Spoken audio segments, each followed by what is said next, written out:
Live. Hi, everyone, to another episode of the Substack Salon. Thank you so much, Amjad, for joining me today. And I see people are already joining. Here we have Gordon Hensley, Katie. Hi, Kathy. Dawood is here. Wow, everyone is here. This is great.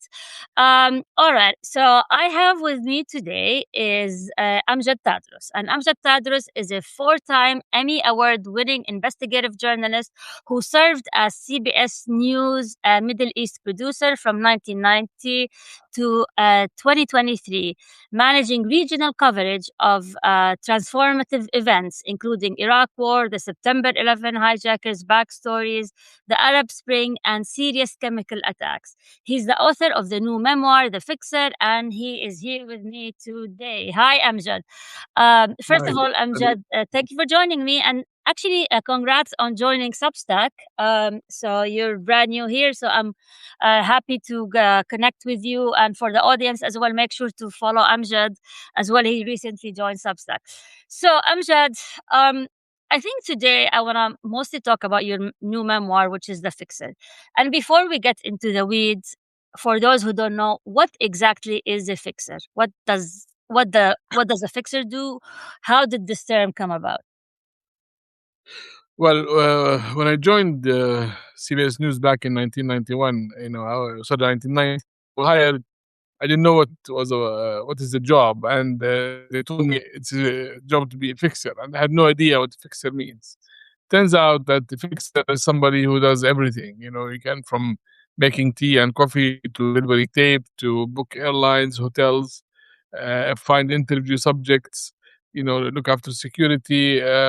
So there's no description for the world basically, but your job is just to be the link between the foreign correspondence and the what's happening on the ground. So so I didn't really know, and I don't think there is a description for the word fixer. Even when you try to translate it in Arabic, we're still looking for a name for that. But it was a name that was, I think, invented by foreign and American journalists. Funny enough, at some point my Arab colleagues were complaining and saying, we cannot be called fixers because this is the demeaning term. So at that time, CBS issued a memo, and they said that they not call those people fixers, you have to call them producers. So we became known as producers. And my last job at CBS, I was actually my contract was written. I was senior Middle East producer.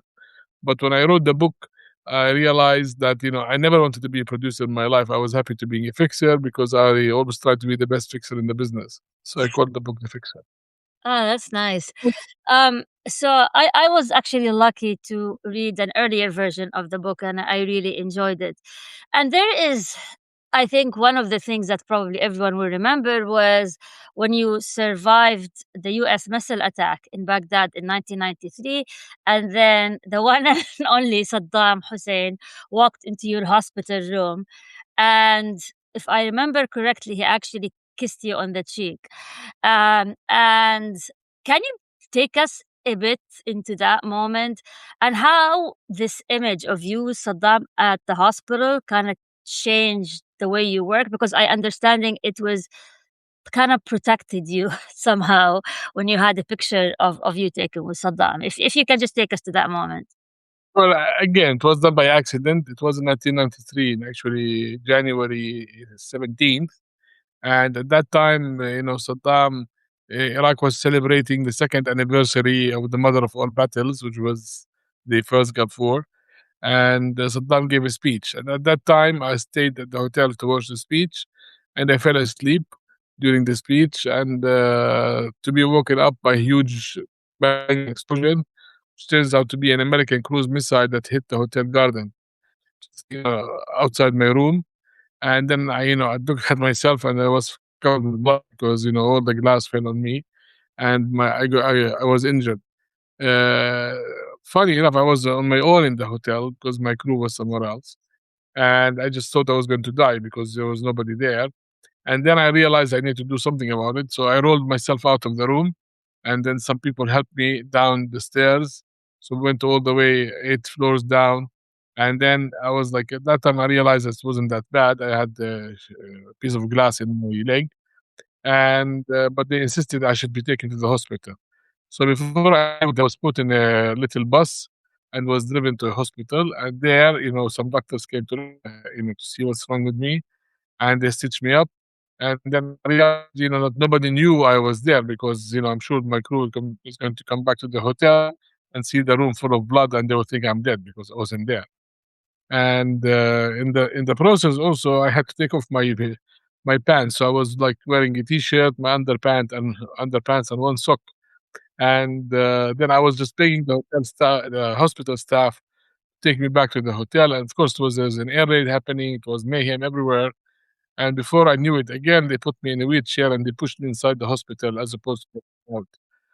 At that time, they put us in a ward, and they kind of locked us up. And a few minutes later, some doctors came in and they were totally like terrified. So they literally threw us off the beds. They put new bed sheets. They put new bandages on us. And somebody came in with these like charts that they put on top of the beds. And again, I was shocked because I was survived an attack. And then the door of the ward opens, and I could see lots of lights and cameras and so on. And Saddam Hussein, and that was again another shocking moment. For what happened. So I had to. I didn't know what to do actually, and then Saddam stopped at one bed before me, so I had like few minutes to figure it out. And then I realized I need to like give a statement, but I realized actually I thought I would give like a personal statement rather than a political statement because you're expected to say something. And at that time, Saddam approached my bed, and I basically decided to thank him for the humanitarian gesture to come and visit me in the hospital, and I asked him for a kiss. And Saddam leaned to my bed, and there's a picture of me and Saddam. I was in bed with my T-shirt with Saddam, and we had a kiss, like an Arab way of kiss. And, uh, and then Saddam goes. The whole thing was like less than 2 3 minutes. But what happened was, Iraqi TV and Iraqi news agency took a picture of me and Saddam in bed, and that became, before I knew it, I became hero of the people because everybody in Iraq was, wow, you survived the attack. And that picture, which I saved at that time on my Palm Pilot, allowed me to work in Iraq for a long time. Because after that, every year Saddam used to send me a gift. So every Sunday, January 17th, I would get a gift from Saddam Hussein. And people at the Ministry of Information back then knew that I was on the gift list, and they thought they didn't know what was happening, and they thought that I was an important person. And that allowed me to work in Iraq for a long time, working for an American news agency inside Iraq. And people were just afraid to deal with me because they all thought I was an important man. And I wasn't an important man. I just met Saddam for 2 minutes, and they were sending me a gift every year. And it allowed me to become, the journalist that I was. That's funny. I'm actually going to share that image here for people to see it because it's fun. I'm just trying the share option here. But if I screen sharing, okay, so yeah, this one. Okay, here we go. So for those, if you can see, that is the picture of a young Amjad here with Saddam, and you can see Amjad here, and you can see Saddam. So that's pretty neat. Um, okay, so I'm gonna stop sharing. Amjad, and correct me if I'm mistaken. I read somewhere that you said, being an Arab, if you report anything, you'd be accused of being biased. Uh, do you still believe that that anything you report, if you're an Arab, you'll always be accused of being biased? And if you do, how did you navigate that tension over 33 years of reporting?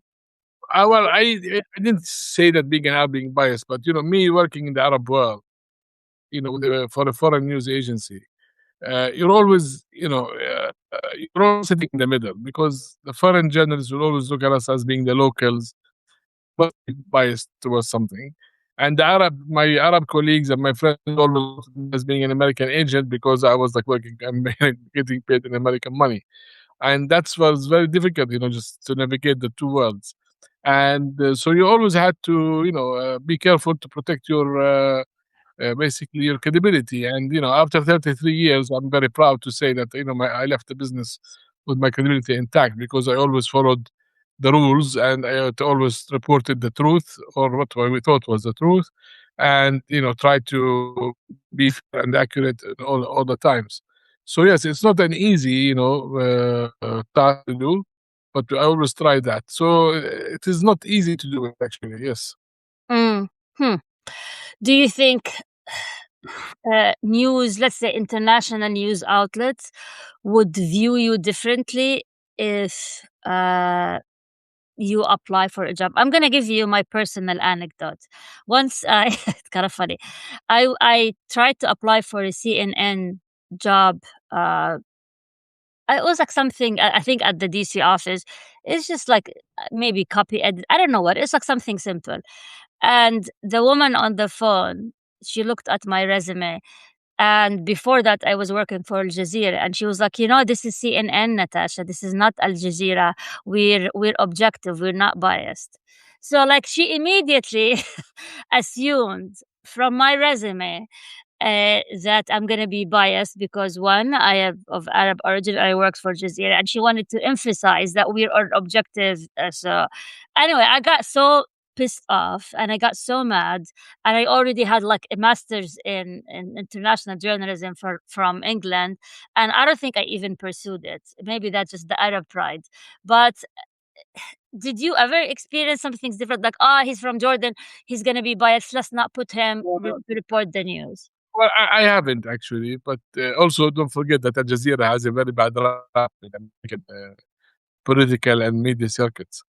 No, but you always, the thing is that you always had to be extra careful when you report something. You just, Yeah, yeah, because it's going to be scrutinized. yeah, yeah. Okay, so you covered a lot of big stories, right? Like the rise of ISIS, serious chemical attacks, the Arab Spring, the Gulf War. Is there a story that still keeps you up at night? Like, do you still have PTSD, flashbacks, nightmares, something that really stayed with you from all the, I guess, the horror that you saw? Well, I mean, I've seen a lot. I always tell people, like, when I used to come back home, I would never tell my mother where we have been because she would never let me out of the house after that. And that's, because we've been to war zones, we've been to the most horrible things I have seen, basically, are car bombs, the aftermath of car bombs. And this is really bad. It's really terrible. Because usually when a car bomb explodes, we show up like an hour later, we're not there when it happened.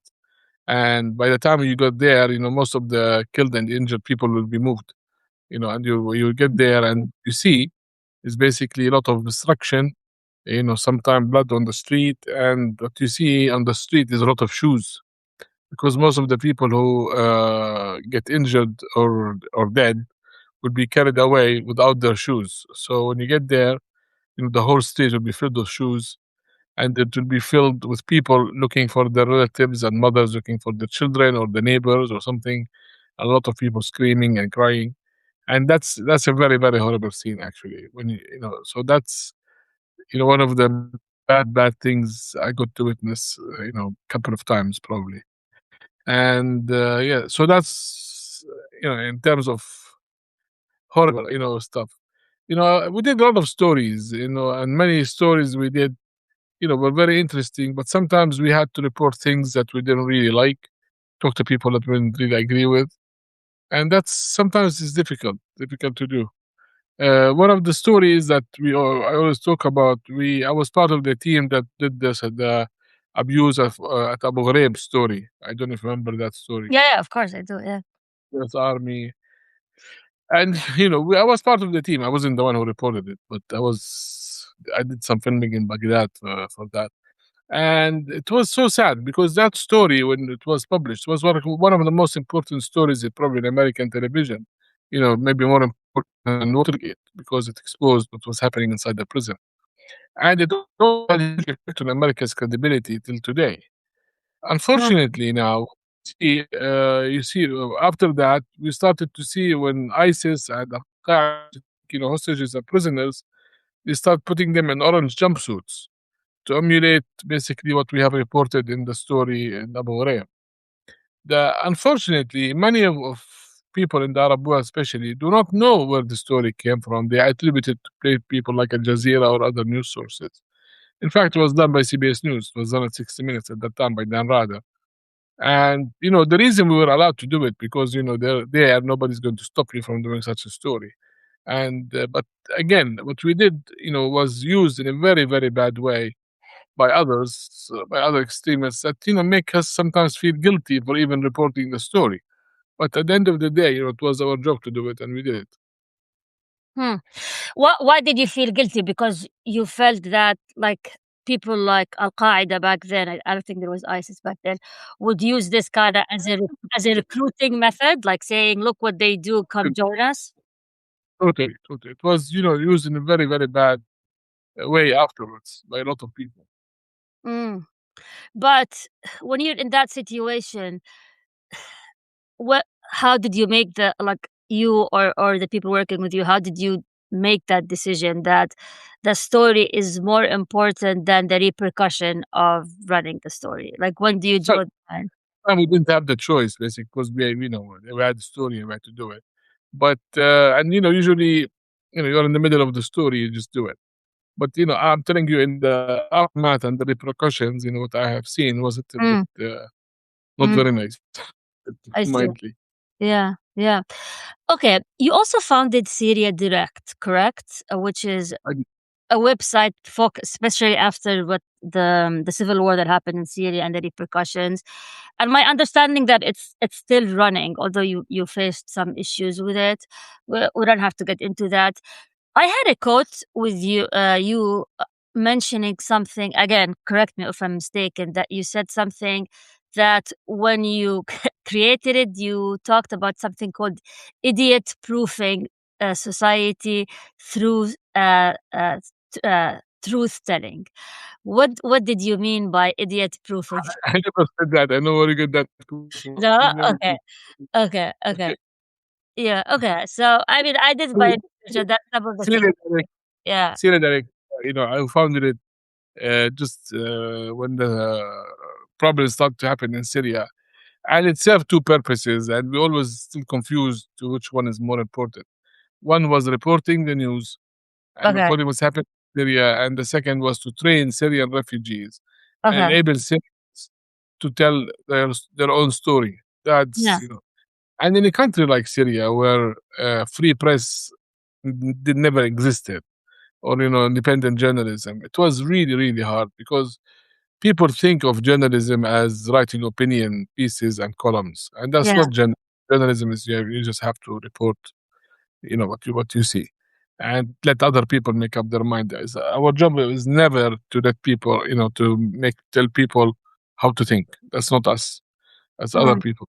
And it was very hard. And then we trained hundreds of Syrian refugees, and many of them, when they came to be trained with us, thought that we are some sort of a CIA operation or something, but they still came.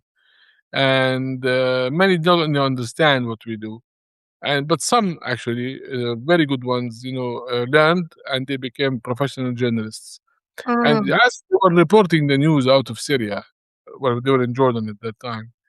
At the beginning, most of those people that we trained were refugees, and by nature of those refugees, they were, government opposition, or at least they were not pro Assad regime. So, and it was hard. So what we did, we brought some foreign reporters or editors to make sure that the news we produce is basically not biased, just to make it balanced. And we did that, but things went okay. And one day, the guy who was running the office called me and said, "Amjad, we have a problem." I said, "What?" He said, "The staff are not very happy with what they're doing." Why? Because at that time, the Assad regime, started to win. So I went to the office and I told them, "Guys, listen, at the beginning, I know you were happy because they were reporting that the opposition was winning. I said, the news has changed, but the mission did not. Our job is still, we have to report the news the way it is. We cannot change mm. it's because of that." and the morale in the office started to go down. And I think many of them understood at the end that we still have to report the news, even if the regime was winning at that time. Hmm. And how is it doing now, Syria Direct?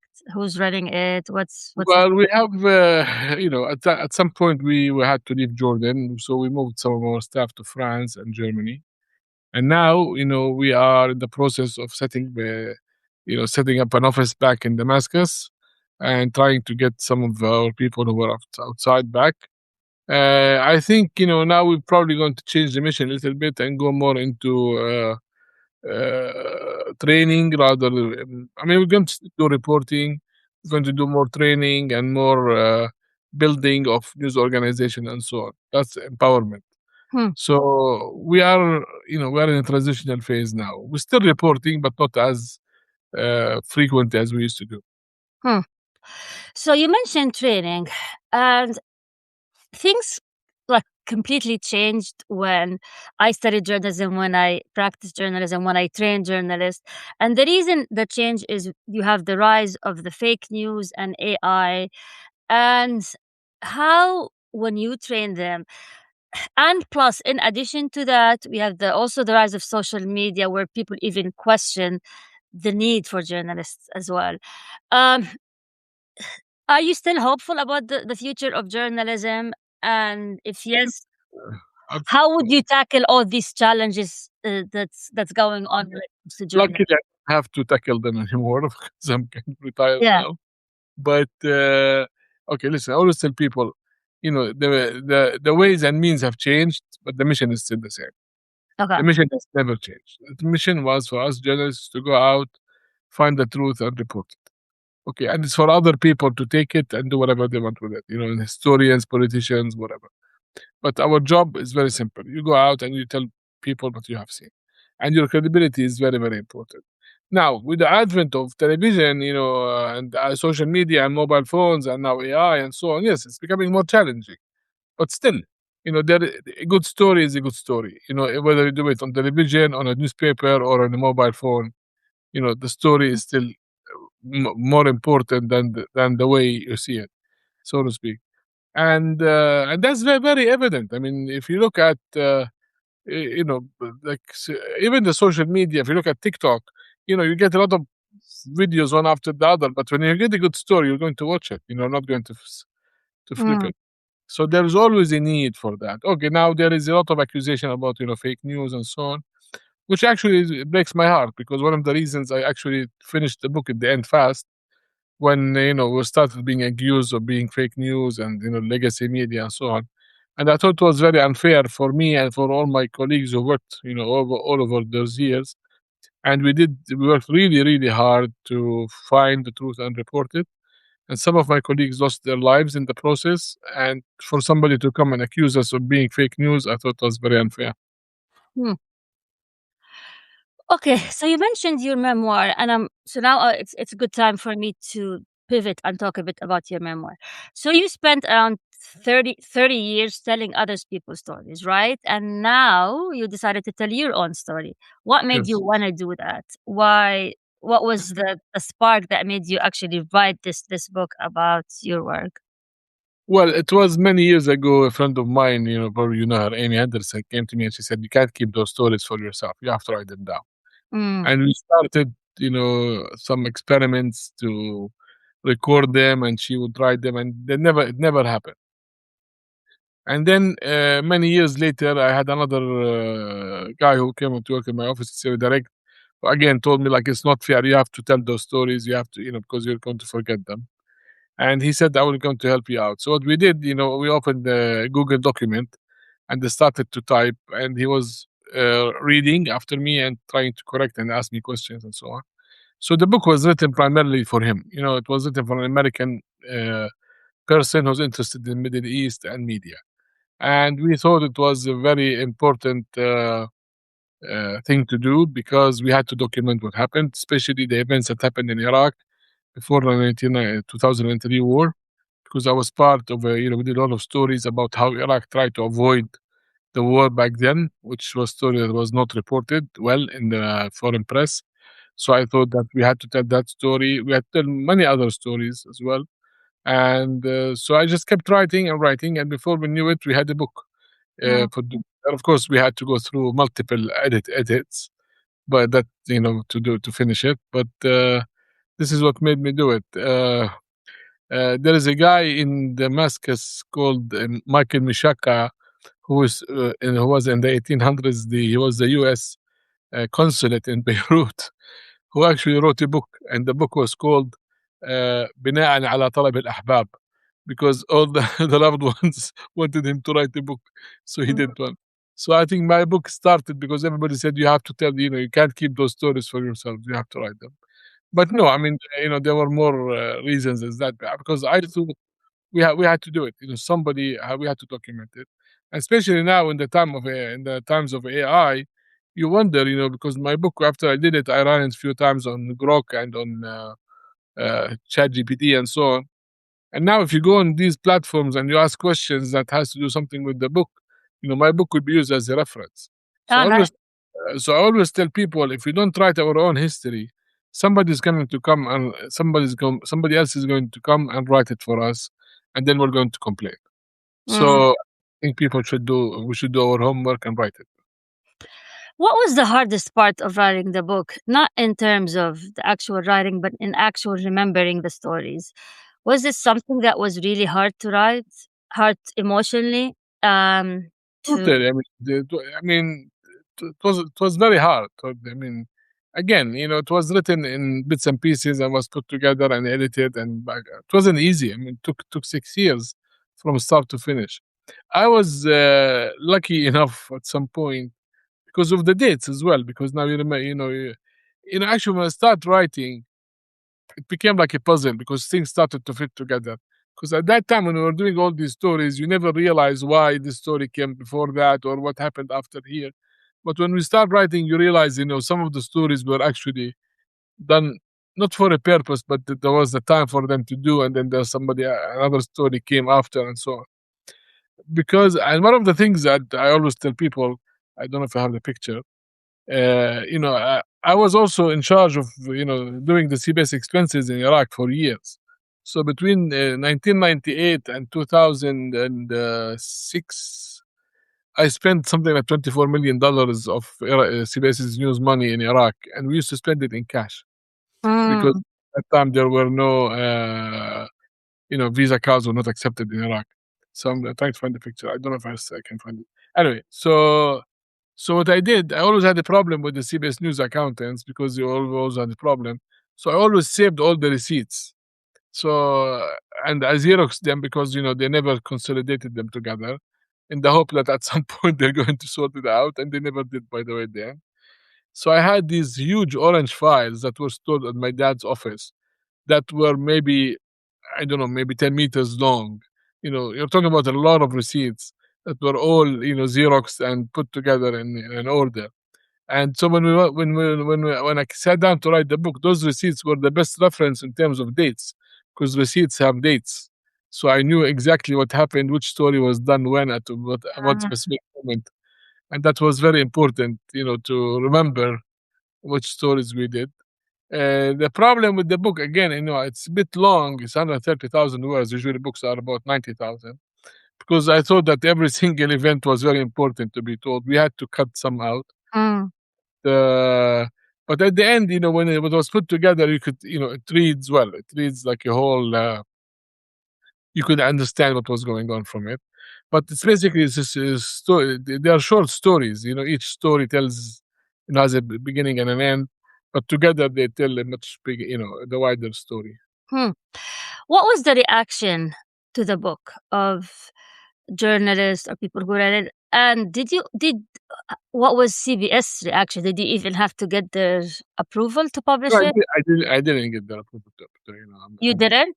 No. Was that an issue? It was what? Was that an issue? If because you didn't get their approval? No, I mean, CBS has changed a lot since even he Okay, left. It was sold twice, and I don't think anybody even remembers what was happening, and that's sad actually, okay. because especially at 6 minutes we did really, really very important work. And look what they have done. They fired all the people now. And so, no, CBI, yeah, but I also send them copies, you know, Mm. to read. And, there were few issues of some reporters who called me and said, well, that wasn't very accurate and so on. But again, that was my recollection of things. And I never claimed by any chance, I basically, I reported what I have seen. Okay. I tried to keep my opinion out of the writing. So, and this is what I have seen. If anybody has a problem with what I have seen, it's their problem, not mine, so, and because I tried not to give my opinion. I did not judge anybody, and a lot of people who read it, gave it very good reviews. In fact, there are 6 chapters about Saudi Arabia in the book, and I was terrified because I wrote about the whole thing about MBS and how he came to power. Because we reported this whole thing, and we were the first people who interviewed actually MBS in Riyadh at that time, and then a Saudi friend of mine kept calling me and said, Amjad, what is the book? I want to read it. And I was terrified that those people, when they read it, they're going to be very angry. And then I called them and said, listen, I will send you a draft copy and you read it. And but again, this was not done, to please the Saudi government. It was done to report what happened. He said, fine. And I sent it to him. And guess what? It was published in the newspaper there, and there was a whole page about the book in the Arab news, because when they read it, I wasn't taking sides either with the A or B or C. You know, Mm. there's a story in the book about Qatar, about a friend of mine in Qatar, one of the sheikhs, one of the cousins of the Emir of Qatar, and I described his diwan, his majlis in Yeah. Doha. And again, I saw exactly what was happening, in Doha, and how those people had so much money and so on. And then I went back to Doha and I said, Sheikh, I have a gift for you. I'm going to give you a book. So, but I said, listen, this was not done by the Qatari news agency. This is my collection of things. And you know what he did? He gave it to his son, and his son started reading about what I said about his father, and he burst out laughing, and they loved it. They ordered books and started giving them away as gifts. That's Uh, nice. so, again, I did not try to please anybody. It was or make anybody angry. I wasn't there to score points. I just reported what I have seen. Mm. There is a very interesting scene. For example, many people, and you probably know that, Natasha, in Doha about Sheikh Hamoza and all the conspiracy theories that runs around Sheikh Hamoza and Sheikh Hamad. I was lucky. We were invited and we had lunch inside the house of Sheikh Hamoza and Sheikh Hamad. We sat, and they made us lunch. They served us lunch. And we could see the interaction between them and how Sheikh Hamad, talks to her and how she talks to him and how they both ate. Sheikh Hamoza ate with the knife and fork and Sheikh Hamad ate with his hands, Mm. and he actually offered us food and he put, you know, at that time they were cooking some sort of pigeons for us or something. And, he actually, ripped up the pigeons apart and each got his own portion in a very Arab, generous way, and he calls her Moza, and she calls him Hamad, and the guy is in love with her. Oh, Absolutely, he adores her. sweet. Yeah. And when you tell them, Sheikh Moza is not part of the conspiracy, the only thing that her husband loves her. Mhm. What's the big deal? But we Arabs, we don't like to, that's well, he's the Sheikh and he's the Amir, yes, but he has a wife and children at the Yeah. same time. Yeah. Yeah. Uh, so I reported these things because I have seen them. So when you talk about Sheikh Hamouza, yes, Sheikh Hamouza, yes, she controls her husband. Maybe, I mean, he adores her. They're a couple. What do you expect? And, Yeah. she asked him for a lot of money to set up Qatar Foundation. And look what Qatar Foundation is doing. He's doing great work.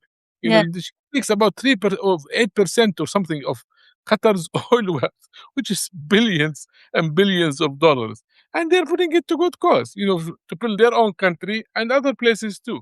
So when you talk about these things, but in a way that's more personal rather than, His Excellency the Amir, whatever, I mean, Mm. and Yeah. this is basically what it is. Yeah. Okay, so if you want to go back in time, right, and want to give yourself a piece of advice before you started writing The Fixer, what would Yes. it be? To write, don't do it. It's not Why? work. too much work. I mean, I spent 6 years doing it, and in the end, the last 3 months, I was waking up every day at 4 a.m. in the morning, and we're going to bed at 10 at night. It is not easy because you have to be very careful. Writing, memoirs, nonfiction, is very difficult. But then my next book is going to be a novel because fiction, because you can say anything you want. You have to be very careful. Everything has to be weighed to make sure that the dates are accurate, the names are spelled correctly. You cannot mess around with these things because people are going to read and you're going to be held responsible. Fortunately, till today, many people read the book and everybody loved it. Also, I had to do it as a page turner because at the end of the day, people have to read it. Mm, So even my sister, who never read the book in the past 10 years, read it from start to finish. And many people now call me and said, "Oh, we read the book, we loved it." So it's mm, kind of it's nice actually. hmm. Uh, so were you worried about being sued, and have you been sued? No, uh, no, no, no. I was worried. okay, Even my sister always called me like, "Oh, dear Balak, people will get angry." It's like, you know what? It's their problem. This is what I have seen. If you don't like it, go and write another book. That's what I tell people. Of well, course, yeah. Listen, many people, complain. okay, Okay, but complain about what? Because I told what I saw. Okay, okay, there are lots, which sometimes it's against the narrative. okay. Okay, of the. But I have seen it myself. Like the whole thing with 9/11. The vast majority of Arab people don't even believe that 9/11 existed to start with. Yeah. Meanwhile, I went out. We looked about all these 9/11 hijackers. We talked to their families. We went to their schools. We know their neighbors. And some people to come and tell us, we're telling lies. Well, good luck. Just keep believing on your conspiracy theories. Okay, but we've done it. We went to the currency exchange in Dubai where the money for the hijackers was transferred. At Lamsi Mm, Center. You know, I talked to Muhammad Atta's father and his neighbors and his cousins. You know, so when people tell me that this guy does not exist, you know what? This is just unbelievable. And mm, the same thing, when it came to the Syrian, covering the Syrian revolution, because the Syrian revolution in Jordan, it created a huge division amongst the people between the pro and anti-Assad of the country. And we did, when we did the stories about the chemical gas attacks, some people said, "Oh, you made them up." Like, we made up what? We found all those people sitting in tents in Turkey who lost their children and their parents and their, in the chemical gas attacks. Do you think we just made them up? We just brought all these people and just said they're there.